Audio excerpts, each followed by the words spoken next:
गुरुर्ब्रह्मा गुरुर्विष्णू गुरुर्देवो महेश्वरः गुरुसाक्षात् परब्रह्म तस्मै श्री गुरवे नमः।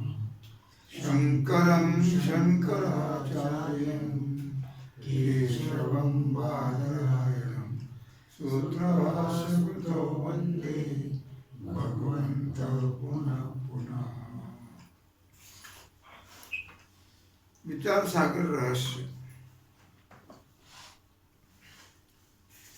तरंग 5वा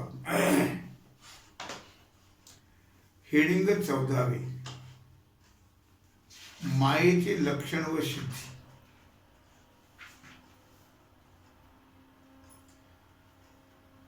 श्री गुरु सांगतात, शिष्याने प्रश्न विचारला की वा ईश्वरापासून माया झाली असं म्हटलं तर श्री गुरु म्हणतात, अरे ईश्वर जीव किंवा बाकीचे सर्व जगत हे तर मायाकारी आहे।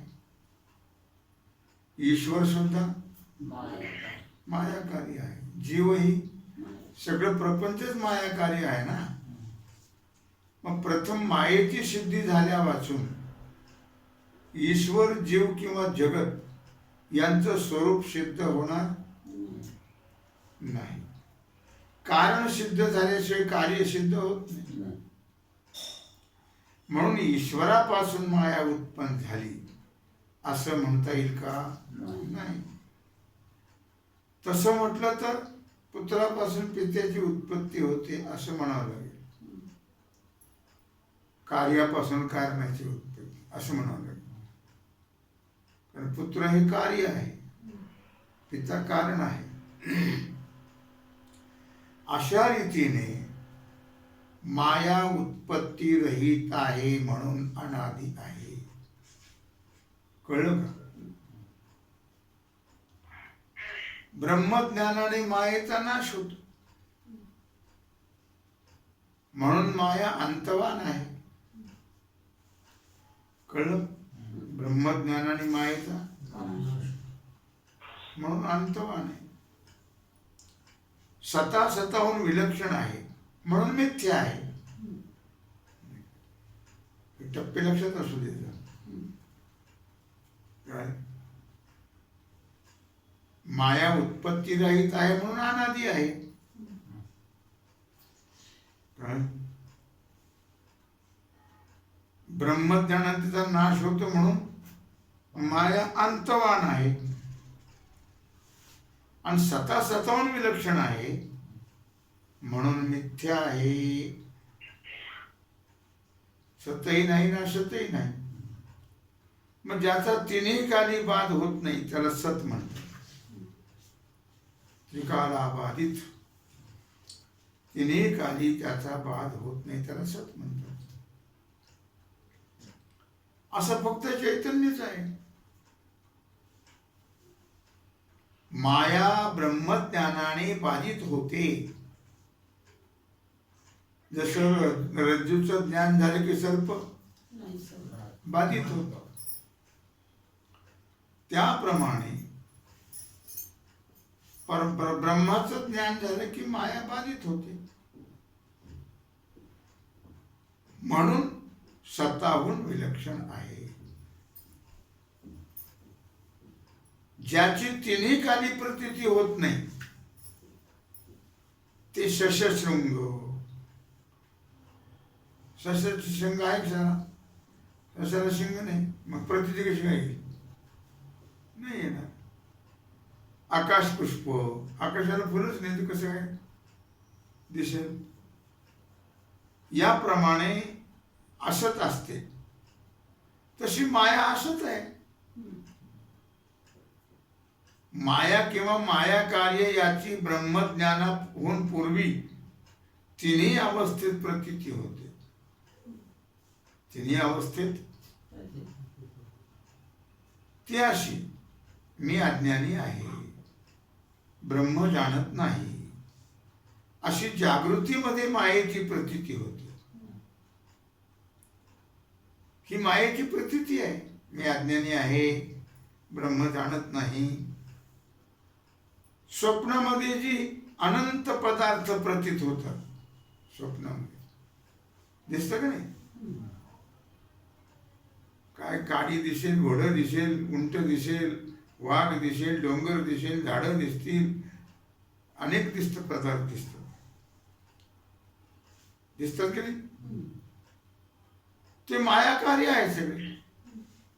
ते काय आहे? मायाकारी आहे. म्हणजे माया त्यांना उपादान कारण आहे. स्वप्नस्थ पदार्थाला माया उपादान कारण आहे. म्हणून त्यांची प्रतीती तीच मायेची प्रतीती. कळलं? स्वप्नातले जे पदार्थ दिसतात ते मायाकारी आहेत. मग स्वप्नातल्या पदार्थाची जी प्रतीती तीच मायेची प्रतीती आहे. कळलं का नाही? अशी जागृतीमध्ये मायेची प्रतीती होते.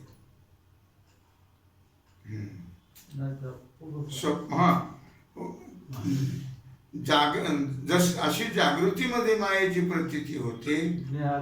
स्वप्नामध्ये हे अनंत पदार्थ प्रतीत होतात. ते जागृतीतले काय आणि स्वप्नातले काय, हे सगळे मायाकार्यच आहे. स्वप्नातले मायाकार्य हे दिसते ते सगळं काय मिथ्याच आहे, सगळं मायाकार्यच आहे. का सत्य आहे? बायको सत्य आहे, पोरगा सत्य आहे, काय सत्य आहे? काहीच सत्य नाही. हे सगळा भास आहे, भास. म्हणजे माया त्याला उपादान कारण आहे. जागृत पदार्थ असत नाही तर स्वप्नस्थ पदार्थ असत, त्याला उपादान कारण कोण आहे? हे कळावं माणसाला, म्हणजे मुक्त होत असत. कळून त्याचा निश्चय व्हावा, मग त्याला जन्म मरण दुःख प्राप्त होत. म्हणून त्यांची प्रतीती ती मायेची प्रतीती. मग जागृतीतले पदार्थ असू दे नाही तर स्वप्नातले असू दे, त्यांची जी प्रतीती तीच मायेची प्रतीती. आणि जाग झाल्यावर असं स्मरण होतं की मी सुखाने झोपलो होतो, काही जाणत नव्हतो. ते स्मरण अज्ञात वस्तूचं होत नाही. म्हणून सुषुप्तीतही अज्ञानाचं भान आहे. मी काही जाणत सुखाने झोपलो होतो, म्हणजे अज्ञानाचं भान झोपेतही आहे. मला काही कळत नव्हतं, कोण आलं कोण गेलं मला काहीच कळलं नाही, म्हणजे अज्ञानाचं भान झोपेतही होत. कळलं का नाही? ते अज्ञान व माया एकच. ते अज्ञान काय आणि माया काय, दोन्ही एकच, यात भेद नाही. गाढ झोपलो होतो ते पण अज्ञान. मी गाढ झोपलो होतो, मला काही कळलं नाही. तुम्ही कधी आलात ते, हे काय आहे? मायाच आहे ते. अज्ञान काय आणि माया काय एकच. काय या रीतीने तिन्ही अवस्थेत मायेची प्रतीती होते. कुठं कुठं जागृतीमध्ये होते, सुषुप्तीत होते आणि स्वप्नातही होते. जागृती सगळं दिसणार काय आहे? झोपेत मला काही कळलं नाही ते काय आहे? आणि स्वप्नात जेवढं दिसलं तरी ते जागेजवळ काहीच नाही, ते काय आहे? माया कार्य आहे. कळलं का? म्हणजे तिन्ही अवस्थेत मायेची प्रतीती येते. म्हणून माया असताहून विलक्षण आहे. माया असताहून विलक्षण आहे. सतही नाही आणि असतही नाही. सत म्हणजे त्रिकाल अबाधित, फक्त ब्रह्मच आहे. आणि आणि असत म्हणजे मिथ्या नाहीच. माया असतही नाही आणि असतही नाही, असतहून विलक्षण आहे. मग मायेचं कार्य तिन्ही अवस्थेतलं काय आहे? असताहून विलक्षण. असत सुद्धा नाही. मग सताहून विलक्षण असणाऱ्या मायेचं कार्यही सताहून विलक्षण म्हणजे मिथ्या आहे. मग ते जागृतीतला असू दे, तर झोपेतला असू दे, नाही तर स्वप्नातला असू दे, हे सगळं काय आहे? मायेचं कार्य आहे.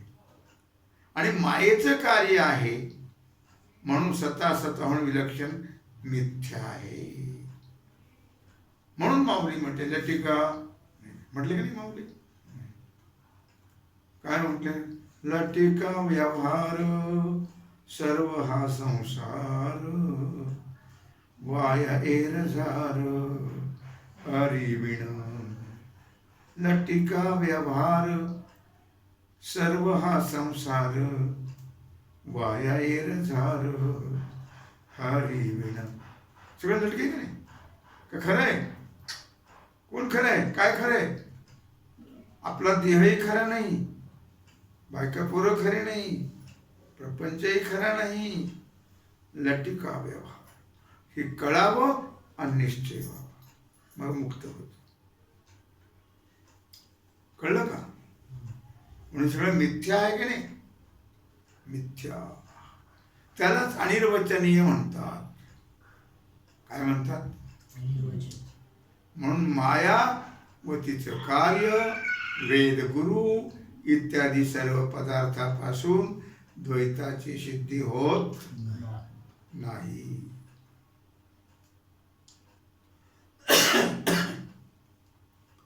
व श्रुती प्रतिपादित ब्रह्माच्या, श्रुतीनं ज्या ब्रह्माचं प्रतिपादन केलंय त्या ब्रह्माच्या अद्वितीयत्वास बाधा येत नाही.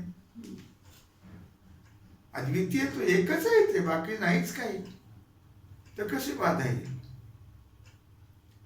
दुसरा असतं तर बाधा झाली असती. काहीच नाही दुसरं. काय? पहिले कोठेत नव्हते काही, पहिले कोठेत नव्हते काही. चंद्र सूर्य तारा नाही, चंद्र सूर्य तारा नाही. कानोबा तेरे तेरे ते, कानोबा तेरे तेरे ते. काहीच नाही, ते एकच होतं पहिले. दुसरं काही नव्हतं, आताही काही नाहीये. हे सगळं मायेनं भासतंय. म्हणून ब्रह्माच्या अद्वितीयत्वास बाधा येत, कारण जे चैतन्य सद्रूप आहे तसं मायावतीचं कार्य सद्रूप होईल तर मग मात्र अद्वैताची हानी होईल. कळलं का? चैतन्य सद्रूप आहे, तिने कार्य अबाधित आहे, बाधा होत नाही त्याची. तसं मायांतीचं कार्य सद्रूप जर झालं तर मग मात्र दोन झाले. आता मग अद्वैतत्व ब्रह्माला येणार नाही. कळलं? हानी होईल मग अद्वैतत्व. तसं होणं शक्यच नाही ना. पण मायावतीचं कार्य मिथ्याच आहे. कळलं की नाही? महात्मा सत्यवादी करी संसार सकळ, लागुनी दिंबळ वासणेचा. संसारात महात्मे करतात, त्यांना काही संसार नाही, पण ते त्यांना माहिती आहे सगळं कसं आहे, म्हणून ते गुंतत नाही.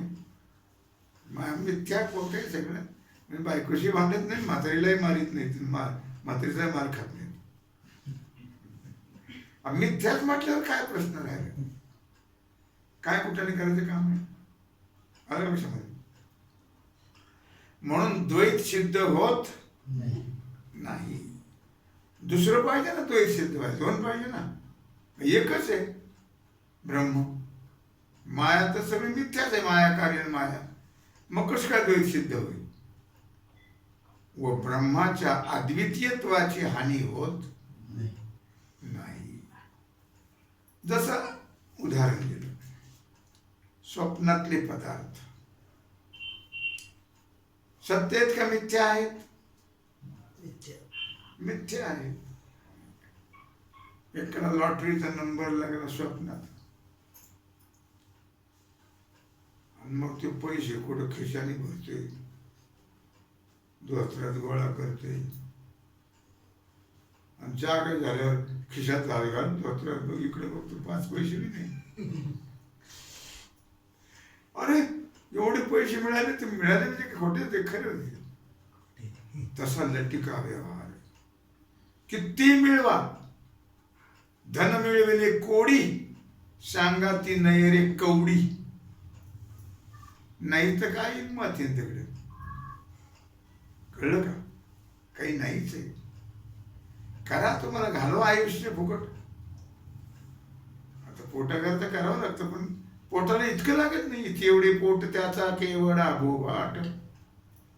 एवढं पोट नाही त्याच्याकरता काही उघड 7-8 पिढ्या पुरेल एवढं कमवतं त्याच्याही पुढं तरी त्याची हाव संपत नाही. मरतात शेवटी. इतकं लागतं का पोटाला? म्हणून ते करा परमार्थ करा. जसं स्वप्नातले पदार्थ मिथ्या असतात परंतु त्यापासून द्वैत सिद्ध होत. मिथ्या आहेत ना कसं द्वैत सिद्ध होईल? सत्य असते द्वैत सिद्ध झालं असतं. कळलं का? हेडिंग 15. माया स्वाश्रया स्वविषया असून तद्विरुद्ध वाचस्पतीच्या मताचं खंडन. असो जीवेश्वर विभाग रहित, जीव ईश्वर विभाग रहित शुद्ध ब्रह्माच्या आश्रित माया असून शुद्ध ब्रह्माचाच विषय करते, जागते त्यालाच, त्याच्या आश्रयावर राहते त्यालाच जाग येते. गोंडाळ कुठे निर्माण होतो? गोंडाळ माहिती तुला? शेवाळ कुठे निर्माण होतं? आणि कोणाला जागतं? पाण्यालाच. पाण्यावरच निर्माण होते पाण्यालाच. तसे ब्रह्माच्याच आश्रित राहते माया आणि ब्रह्मालाच विषय करणे म्हणजे झाकणे. येऊन ठेवा, नेहमी शब्द येतो हा.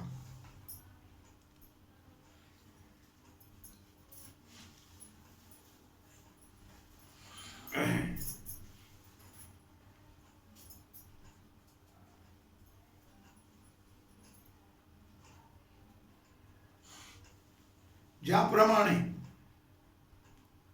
घरातला अंधार घरालाच जागतो. घरातला अंधार कशाला जागतो? घराला जागतो. त्याप्रमाणे ब्रह्माच्या आश्रयावर असणारी माया ब्रह्मालाच आच्छादन करते. कळलं का?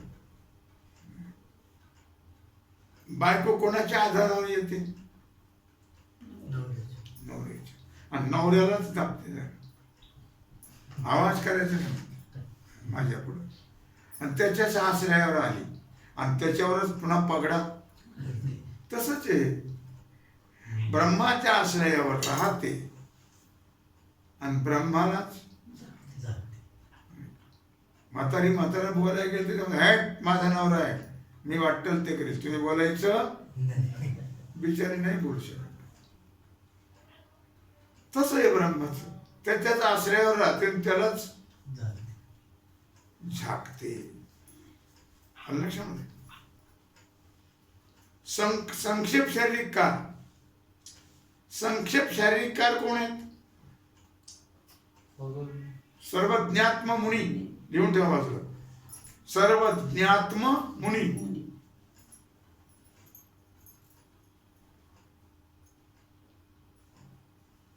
वेदांत मुक्तावली, अद्वैत सिद्धी, इत्यादी ग्रंथकारांचा मायेविषयी स्वाश्रया स्वविषया असा पक्ष आहे.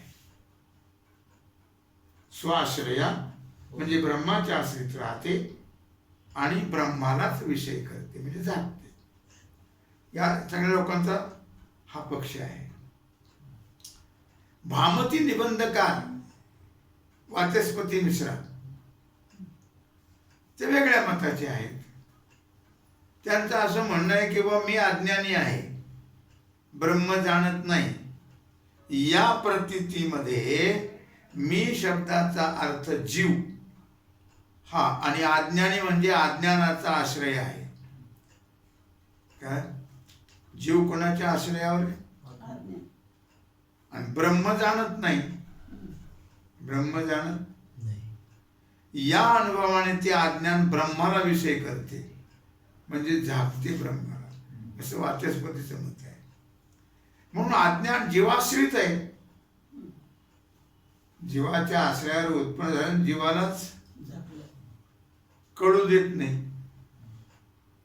बरं, जीव अनंत आहेत, ब्रह्म एकच आहे, जीव अनंत आहे, आत्मा एकच आहे. म्हणून आज्ञानेही अनंत मानली पाहिजेत. अज्ञान जीव अनेक, अज्ञान अनेक. एक अज्ञान मानलं तर त्या एका अज्ञानाची कोणत्या तरी एका ज्ञानी पुरुषाच्या ज्ञानाने निवृत्ती झाली पाहिजे. बाकीच्याला भानगडीच नव्हती काही. म्हणजे बाकीचे सर्व जीवाचं अज्ञान आणि त्यांचं कार्य संसार आपोआप निवृत्त होईल. कोणी असं म्हणलं की बा असं होण्याला काही हरकत नाही. खरंच खरं बरोबर आहे, चांगलं राहू, पण बाकी जगाला अभ्यास करा, भानगडी कटकटच नाही. दिवसभर आपलं कामच केलं असतं. म्हणजे साधक आणि बाकी तेच करतात म्हणा, साधकाचं. पण तसं ज्ञानच आजपर्यंत कोणाला झालेलं नाही. कळलं का? तर पुढेही कोणाला होणार नाही. कोणास हे त्याचं उत्तर आहे. शिवाय ब्रह्मज्ञानाकरता सांगितलेली श्रवणाधिक साधने व्यर्थ होतील. मग काय उपयोग होईल त्याचा? कळलं का? कशामुळे व्यर्थ होतील ते? जीवाचं अज्ञान आणि त्याचं कार्य संसार आपोआप निवृत्त होईल की नाही? असं कोणी म्हणेल तर मग काय होण्यास हरकत आहे?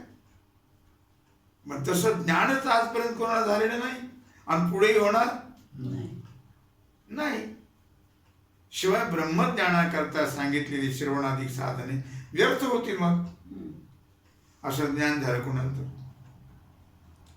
याकरता मी अज्ञानी आहे आणि ब्रह्म जाणत नाही. या अनुभवाप्रमाणे अनंत जीवाश्रित अनंत अज्ञानी आहेत. अज्ञानी एकच नाही, जीव अनंत, अज्ञानी अनंत. आणि अज्ञानाने कल्पित अनंत ईश्वर, बरोबर का? अनंत ब्रह्मांडे मानणं भाग आहे. अनंत ब्रह्मांडे उदरी हरिहा बालक नंद घरी. अनंत ब्रह्मांडे मानावं लागते. काय? ज्या जीवाला ज्ञान होते त्याचं अज्ञान ईश्वर आणि ब्रह्मांड हे सारी निवृत्त होतात. कुणाला त्याला होतं, सगळ्याच कुठं होतं? ज्याला ज्ञान होतं त्याला, त्याचं. आणि ज्याला ज्ञान होत नाही त्याला बंध राहतोच पुनरपि जननम. पण हे वाचस्पतीचं मत बरोबर नाही.